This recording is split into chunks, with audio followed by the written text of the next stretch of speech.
Hello everyone! Puntahan natin ang bahay na napakaraming ilaw. Labas pa lang ng bahay, Paskong Pasko ang kanilang bahay.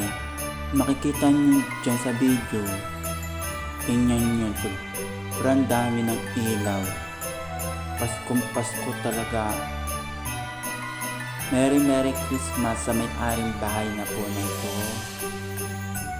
Paskong Pasko po talaga ang kanilang bahay, napakaraming ilaw. Makita nyo dyan.